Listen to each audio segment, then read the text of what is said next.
자, 바로 16번 가보도록 하겠습니다. 자, 16번. 똑같은 성냥개비를 사용하여서 다음과 그림과 같이 모양을 만들려고 한다. n단계의 모양을 만드는데 필요한 성냥개비의 개수를 an이라고 할 때 an과 an 플러스 1 사이의 관계식을 찾아봐라. 자, 성냥을 이렇게 한 단계가 지나갈수록 층이 하나씩 높아지고 있죠. 그래서 n단계, 1단계를 만들 때 필요한 성냥의 개수를 A1이라고 했을 때 지금 2단계를 만들 때 필요한 성냥의 개수는 몇 개일까? 그러니까 A2는 2단계를 만들 때 A2인데 그러니까 A1을 만들 때 4개가 쓰였잖아. 이런 식으로 여기다 몇 개를 더해준 거야? A1 더하기 6개를 더해준 걸 알 수 있죠. 왜? 하나, 둘, 셋, 넷, 다섯, 여섯 이렇게. 그러면 다음에 A3를 만들 때는 어떻게 될까? A3는 지금 여기서는 앞에서는 사실 10개가 만들어졌잖아요. 얘가 4개였고 그래서 하나 둘셋넷 다여 일곱 여덟 10개 이렇게 만들어졌지.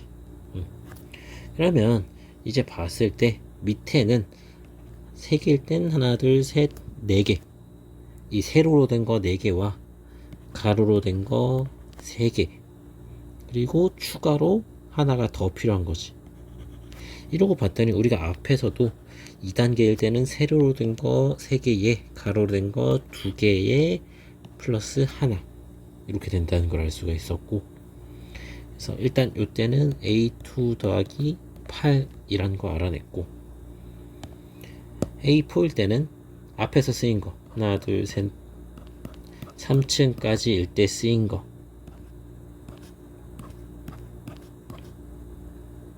요까지는 앞에서 쓰인 거 밑에 있던 3개가 이렇게 쓰였겠죠.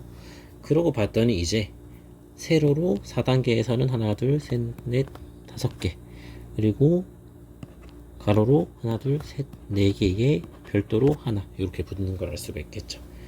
A4는 A3에다가 10개를 더해줬다. 근데 다음 단계로 넘어갈 때 4단계면은 어떻게 된다는 걸 알 수 있어? AN 플러스 1 같은 경우에는 AN에다가 뭘 얼마만큼 더해준 거야? 우리가 4단계일 때 일단 세로로 5개가 더해주잖아. N 플러스 1단계가 된다는 걸 알 수가 있고, 그 다음에 가로로 N개가 또 들어간다는 걸 알 수가 있죠. 그 다음에 마지막으로 하나가 더 들어갔지. 별 모양.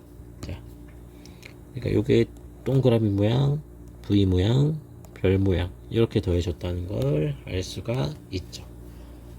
자, 그러면 이제 규칙이 다 나온 것 같죠.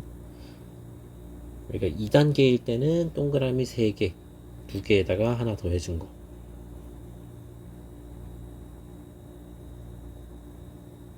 이거 잘못했죠. 다시. 일단 V 모양이 단계 수만큼 들어갔어. n 플러스 1개만큼 들어갔어. 4단계일 때 n 플러스 1일 때 n 플러스 1개만큼 들어갔어. 그 다음에 이제 동그라미 모양은 여기서 하나가 더 들어간 거죠. n 플러스 2. 왜? n 플러스 1단계, 4단계일 때 5개가 들어간 거죠. 3단계일 때 4개가 들어갔고, 이렇게 된다는 걸 알 수 있고, 마지막으로 별 모양 하나가 더 들어갔죠. 그래서 얘는 an 더하기 2n 플러스 4구나 라는 걸 알 수가 있어요.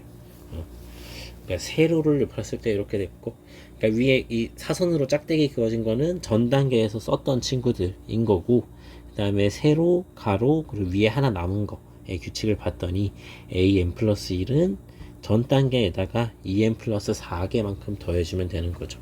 그래서 이거를 이 성냥개비의 개수를 an과 an 플러스 1의 관계식으로 구해보면은 A1 같은 경우에는 4고 AN 플러스 1 같은 경우에는 AN에다가 2N 더하기 4가 된다는 걸 알 수가 있죠. N이 언제일 때 1부터 쭉쭉쭉 갔을 때 2, 3, 4 이렇게 다 적용이 된다는 걸 알 수가 있죠. 그래서 16번 같은 경우에는 우리가 그림을 보고 규칙을 찾을 수 있어야 하는 문제였어요. 그럼 이제 마지막 17번. 자, 자연수 n에 대한 명제 pn과 pn 플러스 1 중에서 하나가 참이야. 그러면 이 중에서 pn 플러스 2가 참이래. 그러면 모든 자연수에 대해서 참이려면은 이게 어떤 충분 조건이 필요한지 알 수가 알아내보라고 했어.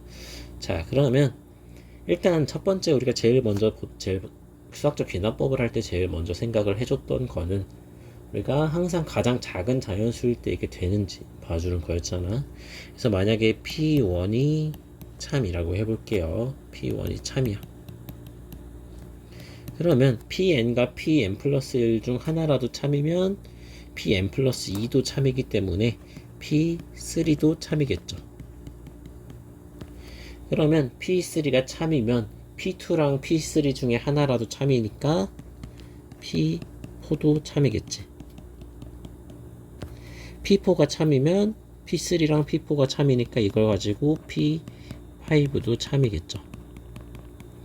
그러면 결국에 모든 자연수에 대해서 참인 것처럼 되지만 이거를 봤을 때 우리가 P2가 참인지는 알 수가 없지. P1이 참이라고 해서 P2가 참이라는 거는 우리가 주어진 조건이 아니니까 Pn과 Pn 플러스 1 중 하나가 참이면 Pn 플러스 2가 참이라고 했는데 P1이 참이라 해서 P2가 참이냐? 그거는 보장할 수가 없다 라는 걸 알 수 있네. 근데 P1이 참이면 2를 제외한 모든 자연수는 참이 되는 게 맞잖아. 근데 우리는 결국에는 모든 자연수에 대해서 알고 이게 참인지 아닌지 알고 싶은 거니까 P1만 참이 되는 게 아니라 P2도 참이 되면은 이제 P1이 참일 때는 2를 뺀 모든 자연수가 참이었으니까 이제 P2만 참이라고 해주면 되겠네. 따라서 모든 자연수에 대하여 모든 자연수 n에 대하여 명제 Pn이 참이려면 참이 되기 위한 충분 조건은 어떻게 돼? P1과 P2가 참이 되면 되겠죠. 이렇게 된다는 걸 구할 수가 있습니다. 자, 그러면 이렇게 우리 17번까지 풀면서 수열의 합과 수학적 기납법, 중단원 학습 점검까지 해봤고 빠르게 대단원까지 풀어보도록 하겠습니다. 넘어갈게요.